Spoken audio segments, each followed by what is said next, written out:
Unleash the power of knowledge and connect with the heartbeat of the African diaspora. Download our African Diaspora News Channel app now on Google Play and Apple App Store. Stay informed with authentic and diverse perspectives, breaking news, and cultural insights. Immerse yourself in a community that celebrates unity, resilience, and progress. Experience the vibrancy of the diaspora at your fingertips. Don't miss out. Empower your perspective today. Search African Diaspora News Channel and join the conversation. You know, we've heard over and over and over again in Canada for sure, and I'm sure in the United States, of people complaining about Indians that are coming into the country, taking up all the jobs. I know many Black people here in Canada complain about it on a regular basis, saying it's very difficult for them to find work because everywhere they go, the jobs are taken up by Indian people. The homes are purchased by Indian people. The neighborhoods are being saturated by Indian people. In fact, with the amount of immigrants that have come into Canada, the vast majority of them are Indians. Well, I think we may have part of the reason figured out here.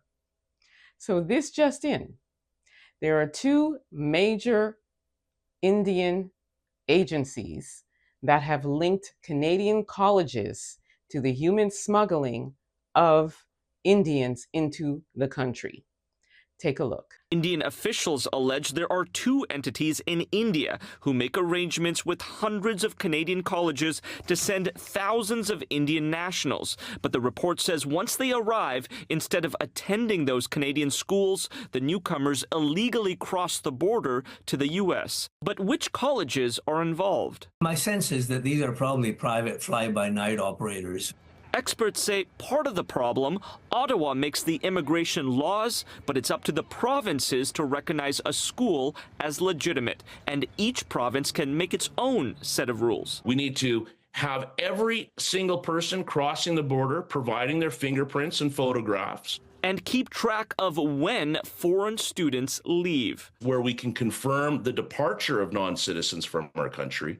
And until we do that, we're going to continue to be plagued with immigration fraud. Why that hasn't been put in place yet, the Immigration Minister's office said Canada has a proactive and multi-layered approach to prevent, detect, and address fraud.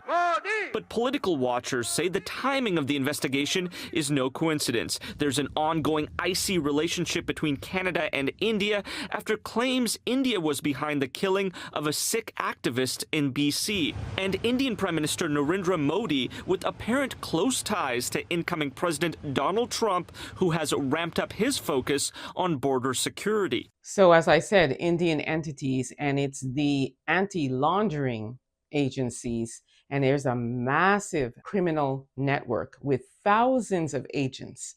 And what they have been doing is drawing up contracts with Canadian colleges, and then they have all of these Indian students supposedly coming in on international visas, student visas that is, and then once they get to Canada, they do not ever go to any school. And then what happens is they're paying between $60,000 to $70,000 to enter into the United States illegally. So now we wonder why Donald Trump is saying that he wants to impose a tariff on Canada.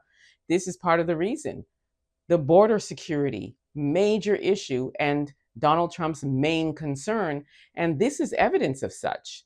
When you have Canadian colleges involved, and not just one or two, 262 so far and counting, colleges involved in this. And they're saying that it's all private colleges, but I don't believe there's over 200 private colleges in Canada. Could be wrong, but as far as I can see, no. So I believe that there are some major colleges involved as well.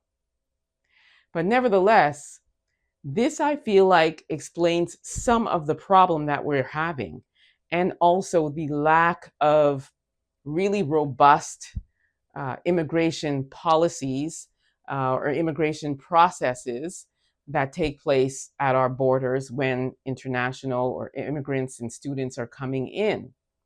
And this I blame again on the Liberal party, because they really have dropped the ball as it relates to immigration processes.